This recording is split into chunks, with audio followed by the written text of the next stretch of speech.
ओम शांति। आज प्यारे मीठे बाबा की अव्यक्त मुरली मंथन की डेट है 31 मार्च 2024। तो आज संडे, दिन कौन सा है? रिवाइज कोर्स है 18 जनवरी 99। और 18 जनवरी किनका दिन होता है? ब्रह्मा पिता का दिन। और आज ब्रह्मा पिता की मूवी भी लगने वाली है, संडे है ना। तो हाँ, तो आज जो आपने टाइटल दिया वो है वर्तमान समय के प्रमाण, शुद्ध पवित्र वृत्ति को इमर्ज कर साधना का वायुमंडल फैलाओ।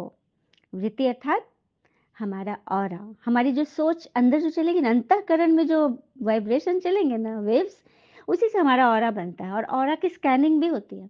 जो नेगेटिव शेड के होंगे उनके ब्राइटर कलर में होंगे ऑरा, और जो पॉजिटिव ब्रेन के होंगे, शुद्ध पवित्र होंगे, उनका लाइट शेड में होगा।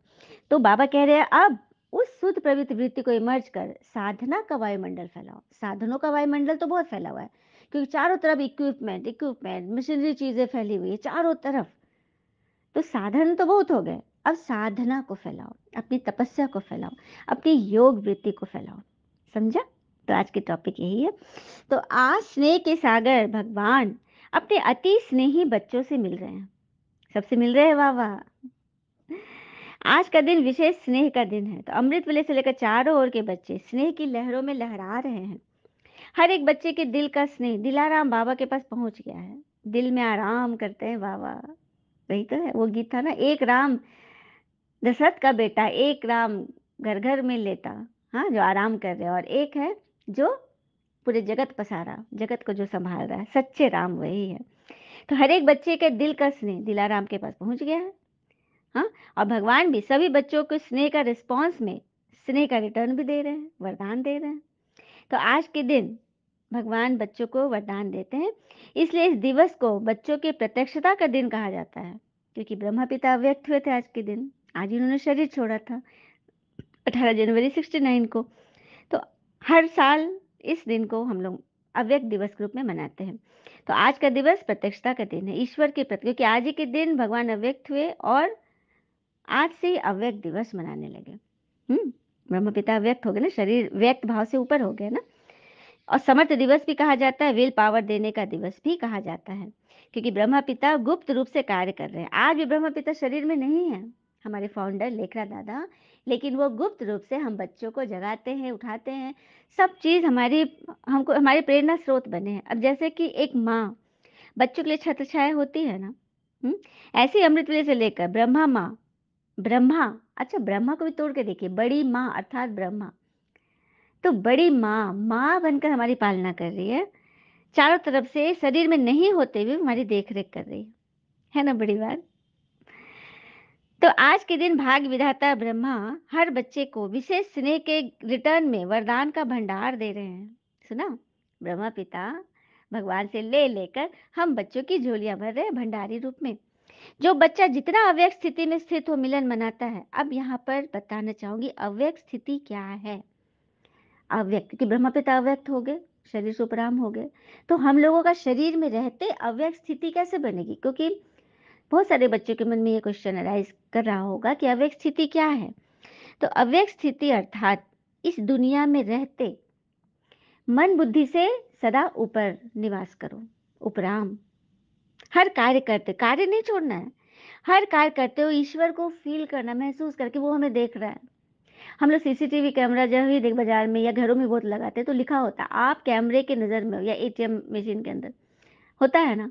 तो हम सब भी भगवान के नैनों की वृत्ति के कैमरे की नजर में है। तो हमसे कोई गलत काम तो होना ही नहीं चाहिए, है ना। तो भगवान वही बोल रहे हैं कि अव्यक्त स्थिति अर्थात हर कर्म करते भगवान को फील करना। हाँ, और भगवान के जो महावाक्य मुरली में जो उच्चारित हुए हैं, इनको अपने अंदर भगवान के स्नेह प्रेम के महावाक्य फील करना, कि भगवान ने मेरे लिए पर्सनली बोला है, यह फील करना अव्यक्त स्थिति है। हाँ, अब देखिए परमात्मा है, देह और देह से न्यारा, वो तो जन्म मरण में आया ही नहीं, शरीर लिए ही नहीं, जन्म में आई नहीं, स्वयंभू है। हाँ, पता है ना। वो तो पर काय प्रवेश करते आते हैं और जाते हैं। तो ब्रह्मा तन में प्रवेश करते थे, मुरली सुनाते थे, फिर चले जाते थे। भले भगवान को कोई बंधन नहीं चाहिए। देखो गर्भ में आ जाएगा तब तो उसको जब तक मृत्यु नहीं उसको रहना ही पड़ेगा धरती पर। ऐसा काम नहीं किया बाबा, बड़ा चतुर है ना। वो परकाय प्रवेश किए, आते थे और जाते थे। ठीक है। तो वो देह और देह से न्यारे हैं, अर्थात एकदम पवित्र हैं। तो परमात्मा समान निराकार विदेही बन जाना ही अव्यक्त स्थिति है, लेकिन शरीर में रहते, यही तो पुरुषार्थ है। कहते हैं ना, कहावत भी है, शेरनी का दूध सोने के बर्तन में ही ठहरता है। तो उसी तरह से ये ज्ञान इतना पावरफुल पवित्र है, क्योंकि ऑल माइटी गॉड अथॉरिटी के का ज्ञान है भाई, कोई साधारण तो है नहीं। तो किस मन बुद्धि में टिकेगा? जो व्यक्त भावनाओं को भूल करके अपने आप को अव्यक्त स्थिति में स्थित कर लेते हैं, शरीर में रहते, तभी उस ज्ञान को धारण करेंगे और उससे प्राप्ति ले सकते हैं। हुँ? और क्या सोचना, अव्यक्त स्थिति के लिए सोचना क्या है? संकल्प क्या देना? मन को कुछ पाठ पढ़ाना पड़ेगा ना। तो ये सोचना है कि मैं आत्मा करनहार हूँ, मतलब करने वाली हूँ, परमात्मा कराने वाले हैं, करावनहार है। मैं आत्मा इन कर्मेंद्रियों के द्वारा बाबा के ज्ञान को सुनकर मन में स्टोर कर रही हूँ। माना, पहले क्या करना, मन की धरनी को इन सब संकल्पों से मजबूत बनाना, उपजाऊ बनाना है। हुँ? ताकि वो इतनी कुशल, योग्य, उपजाऊ बने, जिसमें ही हम परमात्मा की दिव्य ज्ञान की रोपण व सिंचन करें और खुद भी सुधर जाए, औरों को भी सुधारे, क्योंकि सब बिगड़े हुए हैं। तभी तो बिगड़ी को बनाने के लिए भोले बाबा पधार गए हैं, है ना? तो बाबा हमें वरदान देते हैं। और स्नेह के रिटर्न में वरदानों की गिफ्ट मिलती है हमें भगवान से। और गिफ्ट लेने में मेहनत होती है क्या? गिफ्ट तो बिगड़ किसी लेन देन के होता है। गिफ्ट तो ऐसे ही, हम लोग किसी से खुश होते तो गिफ्ट देते हैं। हाँ, कोई लेन देन नहीं कि उसने दिया तभी हम उसको गिफ्ट दे रहे हैं, नहीं ना। हाँ, ये सहज प्राप्ति, और गिफ्ट मांगी नहीं जाती है, सहज ही मिलती है, इजी वे में मिलती है। तो पुरुषार्थ से वरदान की अनुभूति की प्राप्ति अलग चीज है, लेकिन आज के दिन ब्रह्मा पिता स्नेह के रिटर्न में वरदान देते हैं। और वरदान प्राप्त करने का एकमात्र साधन है दिल का सच्चा स्नेह। तो ईश्वर से दिल का सच्चा स्नेह रखिए। जहां दिल का स्नेह है, वो स्नेह ऐसा खजाना है, जिस खजाने द्वारा बाप दादा द्वारा जो चाहे अविनाशी प्राप्ति पा सकते हो, अविनाशी वरदानों से भरपूर हो सकते हो, क्योंकि ये स्नेह का खजाना है, तभी तो पहुंचे हो। स्नेह का खजाना सभी के पास है, ये मत कहे कि मेरे पास स्नेह का खजाना नहीं। सबको स्नेह, बाप माँ को बच्चों से है, पिता को कारोबार से है, फैमिली से है, हाँ, टीचर का स्टूडेंट से है, सभी का एक दूसरे से स्नेह है। तो स्नेह का खजाना सभी को, लेकिन बिखरा हुआ है, कहीं कुछ, कहीं कुछ, कहीं कुछ। अब बाबा आगे है तो उन सभी स्नेह को, मैंने हर संबंध में अलग अलग बट गया है। अब बाबा आगे तो बिखरे हुए जो संबंध थे उनको एक संबंध में जोड़ लिया, क्योंकि परमात्मा हमारे सर्व संबंधी हैं। तभी तो हम आरतियों में गाते हैं ना, तुम ही हो माता पिता बंधु सखा, तुम ही हो। तो आत्मा का सर्व संबंधी सारे नाते रिश्तेदार परमात्मा से है। शरीर के नाते रिश्तेदार हर जन्म में हमें अलग अलग बनाए हैं, जुड़े हैं, लेकिन आत्मा का एकमात्र संबंधी है पिता परमात्मा, जिससे उनके सारे रिश्ते हैं। तो उन सारे संबंध को, स्नेह को एक में जोड़ दो। हम्म अच्छा, सभी क्या कहते हो? मेरा बाबा कहते हो ना, कि तेरा बाबा, या दादियों का बाबा, या महारथियों का बाबा? सबका बाबा क्या कहते हो? हर एक आत्मा कहती है मेरा बाबा। तो सभी ने मेरा कहा, मेरा बाबा कहकर बातें की, किया ना। हम्म तो स्नेह तो सबका बहुत अच्छा रहा। बाबा कहते स्नेह का स्वरूप साकार में इमर्ज करो, मतलब भगवान जब आते हैं उस समय तो अच्छा अच्छा कह देते हो, हाँ जी करते हो, लेकिन जैसे बाबा मुंडी सुला कर जानते हैं, सुना कर जाते हैं, बस सब अपने फिर कारोबार में, वही धंधाधोरी में मन बुद्धि से फिर फंसना शुरू। तो ऐसे तो नहीं चलेगा।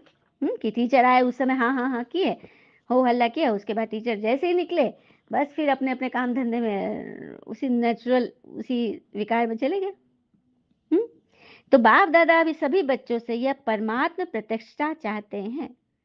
परमात्मा की प्रत्यक्षता। आखिर कौन बच्चे भगवान को प्रत्यक्ष करेंगे? गुप्त रीति से भगवान आए हैं, उनको प्रत्यक्ष कौन बच्चे करेंगे कि भगवान आ गए हैं? तो जैसे वाणी द्वारा तुम सबको सुनाते हो ना, तो उससे भी ज्यादा प्रभाव आपके गुण और कर्म करेंगे, गुण और कर्म व्यवहार करेंगे। हर एक बच्चों के नैनों से यह अनुभव हो, उन्हीं के नैनों में कोई विशेषता है। सुना, आप स्कूल में, कॉलेज में, बाजार में, मार्केट में, घर परिवार समाज कहीं भी यदि ज्ञान समझा रहे, तो आपके चेहरे और चलन, आपके नैनों से यह अनुभव हो कि इनकी कोई विशेषता थोड़ी अलग है, साधारण नहीं, विशेष है, अलौकिक है। उन्हों के मन में क्वेश्चन उठे कि ये कैसे बन गए, कहाँ से बने। स्वयं ही पूछे, स्वयं ही आपसे पूछेंगे कि आपको बनाने वाला कौन है। जैसे आजकल के समय में कोई बढ़िया चीज देखते हो, कोई गाड़ी देख ली, तो दिल में उठता है ना, अरे बाप रे, इसका किस कंपनी की गाड़ी है, इसको बनाने वाला कौन है, उठता है ना। तो ऐसे अपने पिता समान बनने की स्थिति द्वारा बाबा को प्रत्यक्ष करो। सुना? भगवान तभी प्रत्यक्ष हो जबकि गुण और व्यवहार परफेक्ट होंगे। आजकल मेजॉरिटी आत्मा यही सोचती है, क्या इस कलयुगी दुनिया में ऐसे वातावरण में रहते हुए क्या कोई आत्मा ऐसी शुद्ध पवित्र हो सकती है? ये भी क्वेश्चन है सबके मन में। हम्म? तो बाबा क्या बोलते हैं, सुने? तो आप उन्हों को प्रत्यक्ष रूप करके दिखाओ ना, क्योंकि करने पे लोग विश्वास करते हैं, सुनने पे विश्वास नहीं करेंगे। देखने में लोगों को ज्यादा मजा आता है, विजुअलाइजेशन में ज्यादा मजा आता है। आज भी देखिए स्कूलों में स्मार्ट टीवी लग चुका है, कंप्यूटर्स लग रहे हैं। क्यों? क्योंकि बच्चे देखते साथ पढ़े, विजुअलाइजेशन करते हुए सुने पढ़े, मतलब इंटरटेनमेंट के रूप में पढ़े, तो जल्दी असर होता है ना? तो ये बाबा कह रहे हैं, अब दिखाओ उन लोग को, अपना स्वरूप दिखाओ, टीवी बन जाओ हर एक बच्चा, तो आपकी प्रजा जल्दी जल्दी तैयार होगी और मेहनत नहीं लगेगी। मेहनत, समय कम और प्रत्यक्ष प्रमाण का अनुभव भी सभी करेंगे। क्योंकि आप राजा रानी बनने वाले हो ना। फिर बाबा कहते हैं, एक बात पे बाबा ने विशेष अंडरलाइन कराया कि साधनों के प्रयोग का अनुभव तो बहुत किया, साधन बहुत यूज किए, टीवी, फ्रिज, एसी, गाड़ी, मोटर, गैस सिलेंडर, लाइट्स, सब साधनों का हमने भरपूर अनुभव किया और कर रहे हैं। चलो, बाबा कहते हैं बहुत अच्छा किया, अब साधना को तो बढ़ा दो थोड़ा सा, अर्थात अपनी अवस्था, शुद्ध पवित्र वृत्ति को लाओ, इस चीज को बढ़ाओ। हम्म? ब्रह्मा बाबा को देखा ना, लास्ट घड़ी तक बच्चों को साधन बहुत दिए, लेकिन साधनों से हमेशा दूर रहे, पलंग पे नहीं सोते थे वो, खटिया पे ही सोते थे, कभी किसी सुख सुविधा के साधन का उपयोग नहीं किया। तो वो तो एक आदर्श थे, भगवान का रथ थे, भाग्यशाली रथ। तो कम से कम हम थोड़ा तो करें, हाँ, कुछ तो पाए। फिर बाबा कहते स्थापना के आदि में साधन तो कम थे, उस समय शुरुआत में 1937 में तो साधन कम ही होंगे। फिर 14 वर्ष की जो तपस्या तुमने किया, सब लोग ना 14 वर्ष तपस्या किए शुरू के समय में, हाँ, तब उन्होंने ऐसा शुद्ध पवित्र वृत्ति का वायुमंडल तैयार किया। 14 वर्ष तपस्या किए थे। तो आत्माओं के कल्याण के लिए किए ना। तो इस समय इस विधि की आवश्यकता, अब तपस्याएं बढ़ाओ, क्योंकि चारों ओर इच्छाएं बहुत बढ़ रही हैं। इच्छाओं के वश आत्माएं परेशान हैं। चाहे परमपति भी हो, लेकिन इच्छाओं से वो छूटा नहीं, क्योंकि इच्छाएं कभी अच्छा बनने ही नहीं देती। और एक इच्छा थी रामायण की। आज हम लोग घरों में देखते हैं, बच्चे क्या देखते हैं, कार्टून। थोड़ा भी बड़ा हुआ कि बच्चों को माँ भी कार्टून का मोबाइल पकड़ा देती है और अपना काम में कर रही है, या चैटिंग कर रही है, या खाना बना रही है, या कुछ काम शॉपिंग कर रही है ना, यही सीन है ना। और फिर बच्चे अगर पढ़ाई नहीं पढ़ेंगे, अच्छे संस्कार नहीं सीखेंगे, तो मम्मी डैडी गुस्सा भी करेंगे, बच्चा मेरा बिगड़ गया। अरे आपने उसको संस्कार नहीं, देखो गर्भ धारण का भी संस्कार होता है। जिस वक्त माँ के गर्भ में बच्चा होता है, उसी समय से माँ को तपस्या करनी है। यदि वो अपना भविष्य सुनहरा सुखद बनाना चाहती हैं, तो उसी समय से वो अच्छे अच्छे चीज़ों के संस्कार, पढ़ने के, देखने के, सुनने के, विकारों से क्रोध नहीं करने, लोभ नहीं, और अच्छे अच्छे चित्रों को अपने घर, ये तो हम लोग देखते हैं, चित्र तो लगा देते हैं, लेकिन मन में चित्र लगा, मन को सुकून मिला, तो वो सारा तो जा ही रहा है अंदर। हम्म? आज बच्चे देखेंगे हैरी पॉटर, जो कि एक झाड़ू पे लेकर के लटक के उड़ रहा है, तो वो चीज देख के बच्चे क्या सीखेंगे? या फिर बॉलीवुड के स्टार्स को देख करके हीरो हीरो उसी के चमक दमक में रहेंगे। हाँ, एक चीज और बताऊंगी, राम जी रामायण अगर देखे, उसको देखने का संस्कार डाल दे, अच्छे अच्छे ग्रंथ का, तो बच्चे संस्कारी पैदा भी लेंगे, है ना। और जो संस्कारी पैदा लेगा, उसका संस्कार कभी भी ज्यादा नहीं बिगड़ेगा। और राम जी ने कोई चमत्कार नहीं किया था। हुँ? कुछ नहीं किया, देखिए हाथ हवा में उड़ा रहे हैं और पुल बन जा रहा है, और सीता को ऐसे ही बोले और सीता को खोज लिए, नहीं, कुछ नहीं, ना साधारण मानव की तरह थे, कुछ नहीं। समुद्र के पास भी गए रास्ता मांगने, तो क्या किए, पहले पूजा किए, पूजा किए, फिर भी नहीं माना, तो झूठ मूठ का नखड़ा किए, क्रोध लाए, और कहे पता है क्या, विनत न मानता जड़त जल, विनय न मानता जड़त जल, गए 3 दिन बीत, बोले श्री राम की भय बिन भोए न प्रीत। तो बोला लक्ष्मण को, लाओ तो मेरा वाण, दिखा रहे थे डरा के, सच्ची सच्ची नहीं। आज घरों में भी होता है ना, अगर माता पिता को मारना होता बच्चे को, अचानक जो चीज देखे, पेन देखा, कुछ कॉपी देखा, फेंक देंगे। लेकिन अगर नहीं मारना है तो क्या बोलते हैं, अरे लाओ तो मेरा छड़ी, मोटका छड़ी बताते हैं इसको, वो मारना उरना नहीं है, वो सिर्फ ऐसे ही है, वो सिर्फ धमकाना है, समझाना, ठीक है। उसी तरह राम जी ने किया, क्योंकि वो तो थे मर्यादा पुरुषोत्तम। तो व्यर्थ बात पे हमें जरा भी विचलित नहीं होना है। माँ बाप को देखो, माँ बाप मारने की बात कर रहे या ऐसा भी है आजकल, कोई माँ या पिता बच्चे को जा डूब मर, जा तू नहीं पढ़ेगा तो रिक्शा चलाएगा, कुछ भी बोल देते हैं ना आप शराब।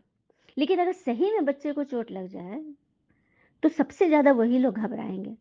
तो इन बातों पर नहीं जाना है, इसमें कोई सार नहीं है, ये ऐसे ही है। हम्म?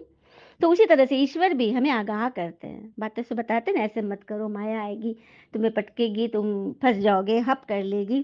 तो ये सब भी क्या है, भगवान हमें आगाह करते हैं कि बच्चों अब तो संभलो, कि हैरी पॉटर कोई पुरुषार्थ नहीं कर रहे थे, श्री राम पुरुषार्थी थे, मर्यादा पुरुषोत्तम थे। हम्म तो और कहते हैं जब नाश का समय आता है तो मनुष्य का सबसे पहले विवेक मर जाता है, विवेक मर जाता है। हम्म तो उसको जगाने के लिए भगवान हमें ये मुरली सुना रहे। भगवान आ गए हैं, आप घबराइए मत, ईश्वर आ गए हैं, सब कुछ सही हो जाएगा, ठीक है। तो साधनों का प्रयोग तो बहुत किया, अब समय है अपनी मतलब साधना को आगे बढ़ाना, है ना, क्योंकि भगवान आ गए हैं। तो वही करना है ना, साधना का वायुमंडल चारों ओर फैलाना है। तो सहयोगी आत्माएं तो बहुत मिलेंगी, आप जिसको भी ज्ञान सुनाओगे वो आपको समझेंगे, फील करेंगे, अच्छा अच्छा कहेंगे। लेकिन सिर्फ क्वांटिटी नहीं बढ़ाओ, क्वालिटी प्रोडक्ट आत्माएं तैयार करो, क्वालिटी वारिस बच्चे तैयार करो, क्योंकि भगवान को उनकी दरकार है, अच्छे अच्छे बच्चे, राजा बच्चे चाहिए ना। तो जिससे सहयोगी से फिर सहज योगी बन जाए, इजी वे में भगवान से योग करना सीख ले, कनेक्शन जोड़ना सीख ले, है ना। फिर बाबा आज कौन सी बात को अंडरलाइन किया, तो बेहद की शुद्ध पवित्र भावना को इमर्ज करना, और सभी आत्माओं को इच्छा से बचाओ, क्योंकि इच्छा कभी अच्छा नहीं बने देती। चलिए अच्छा बनने के लिए कोई और रामायण का प्रसंग सुना दूं। एक और प्रसंग है, एक बार वशिष्ठ मुनि चारों बच्चों को पढ़ाते थे ना, तो उन्होंने एक क्वेश्चन किया सभी से कि जीवन में सबसे ज्यादा मूल्यवान कौन सी चीज है। सबसे एक एक करके प्रश्न पूछा, शत्रुघ्न जी ने बताया, सबने बोला। शत्रुघ्न जी ने बताया वीरता, वीरता सबसे मूल्यवान है, क्योंकि वीरता नहीं होगी एक राजकुंवर में तो देश राज्य की रक्षा कैसे होगी। वशिष्ठ ने आगे बढ़े, फिर उन्होंने पूछा लक्ष्मण जी से, तो उन्होंने कहा सबसे मूल्यवान है चरित्र, चरित्र नहीं तो फिर कुछ नहीं। सही बात, अपना अपना बात कह रहे थे। राम जी से पूछा, उन्होंने कहा कि जगत की भलाई सबसे अच्छी है, क्योंकि वो तो। फिर भरत की बारी आई, तो भरत ने कहा कि सबसे मूल्यवान है भाई, भाई। आज अगर घर परिवार में भाई भाई में ऐसा प्रेम हो, भरत समान भाई, तो किसी घर में कोई लड़ाई ना हो, कहीं महाभारत नहीं हो। जिस घर में भरत होगा वहां रामायण की रचना होगी, और जिस घर में दुर्योधन भाई होगा वहां महाभारत की रचना होगी। एक और उदाहरण सुना देती हूँ, दिल्ली का एक, नोएडा का एक उदाहरण है कि 2 मिलियन ट्रिलियन ट्रिलियन ट्रिलियनर, माने इतने ज्यादा अरब खरबपति पद्मपति भाई थे, दो भाई। अचानक ये एक छोटे भाई ने आकर बोला भाई से, भैया ये 50 करोड़ वाला जो फार्म हाउस है ना, ये मुझे बहुत प्रिय है, आप ये मुझे दे दो। और थोड़ा जिद करने लगा, भाई को गुस्सा आ गया, तो भाई ने रिवॉल्वर निकाल लिया, ठीक है। भाई ने रिवॉल्वर तान दिया, छोटे भाई, तो छोटे भाई अंगरक्षक लेके चलता था भाई, इतना बॉडीगार्ड, इतने पैसे थे उनके पास। तो छोटे भाई के बॉडीगार्ड ने भाई पे गोली मार दी, बड़े भाई को। तो बड़े भाई का अंगरक्षक कैसे चुप रहता, उसने छोटे भाई को मार दिया। अब दोनों पड़े थे वहीं, सारा मिलियन ट्रिलियन किसको मिल गया, किसके लिए जमा किए थे ये लोग, लाश बनकर पड़े हैं। अगर वो जीवन में रामायण की कथा सुनते, यदि अध्यात्म से जुड़ जाते, तो कभी जीवन में ये दृश्य देखना ना पड़ता। तो ये चीज है। अच्छा बनो, अच्छा दिखो, क्योंकि हर की इच्छा हमें अच्छा कभी बनने नहीं दी। इच्छा रखनी है तो भलाई के लिए रखो। अच्छा, चारों ओर के सर्व स्नेही बच्चों को, सर्व चारों ओर के साधना करने वाले श्रेष्ठ आत्माओं को भगवान बहुत प्यारे प्यारे मीठे मीठे दिल के गीत सुनाने वाले, रूरिहान करने वाले, शक्तियों के गुणों के वरदानों से झोली भरने वाले बच्चों को दिल से याद, प्यार और नमस्ते कर रहे हैं। तो इसी बात पे आज एक सुंदर सा गीत बाबा के लिए, इसकी वीडियो बनेगी, आप सब जरूर सुनेंगे। वरदान दिया बाबा ने, श्रेष्ठ संकल्प की शक्ति द्वारा सिद्धियां प्राप्त करने वाले सिद्धि स्वरूप भव, श्रेष्ठ संकल्प की शक्ति द्वारा सिद्धियां प्राप्त करने वाले सिद्धि स्वरूप बन जाते हैं। तो आप मास्टर सर्वशक्तिमान बच्चों के संकल्प में इतनी शक्ति है, जो जिस समय चाहो वो कर सकते हो और करा भी सकते हो, क्योंकि आपका संकल्प सदा शुभ, श्रेष्ठ और कल्याणकारी है। जो श्रेष्ठ और कल्याण का संकल्प है वह सिद्ध जरूर होता है, क्योंकि आपके मन में यदि श्रेष्ठ भावना, कल्याण की भावना, तो वो जरूर सिद्ध होता है। मन सदा एकाग्र अर्थात एक ठिकाने पर स्थित रहता है, भटकता नहीं है। जहाँ चाहे जब चाहे मन को वहां स्थित कर सकते हो। इससे सिद्धि स्वरूप स्वतः बन जाओगे। सिद्धि चाहिए ना, जो चीज भी आप सोचे बोले करे वो सिद्ध हो जाए, पूरा हो जाए। अपने अपने लिए भी, परिवार के लिए भी, दोस्तों के लिए भी, समाज के लिए भी चाहते हो ना, तो बस श्रेष्ठ संकल्प की शक्ति को यूज करो, क्योंकि आप जैसे श्रेष्ठ संकल्प करते हो पूरे ब्रह्मांड की शक्तियां एक्टिव हो जाती है। और आप उसमें हताश होते हो, निराश होते हो, फिर वो सब भी सुस्त पड़ जाती हैं। तो सिद्धि स्वरूप बनने के लिए भगवान भी हमें ये मूल्य सुनाते हैं, ताकि हमारे संकल्प हमेशा पवित्र हो, शक्तिशाली हो। स्लोगन: परिस्थितियों के हलचल के प्रभाव से बचना है तो विदेही स्थिति में रहने का अभ्यास करो। परिस्थितियों की हलचल के प्रभाव, क्योंकि परिस्थिति अर्थात पराई स्थिति, पर जोड़ स्थिति, पर मतलब पराई, तो पराई स्थिति के हलचल से बचना है तो विदेही स्थिति में रहने का अभ्यास करो। मैं आत्मा हूँ, अभी मैंने सिखाया था, विदेही अर्थात अव्यक्त स्थिति। मैं आत्मा करनहार हूँ, करने वाली, परमात्मा कराने वाले हैं। मैं उनके सम्मुख हूँ, भगवान की जो इच्छा है वो मुझसे करा रहे हैं, मेरा अपनी कोई मर्जी नहीं। जो कुछ भी है भगवान चला रहे हैं, भगवान करा रहे हैं, भगवान दे रहे हैं, सारी जिम्मेवारी भगवान की, मैं बस छोटा बच्चा हूँ। अच्छा, ओम शांति। चलिए अब गीत सुनते हैं हम लोग। शुक्रिया बाबा, शुक्रिया।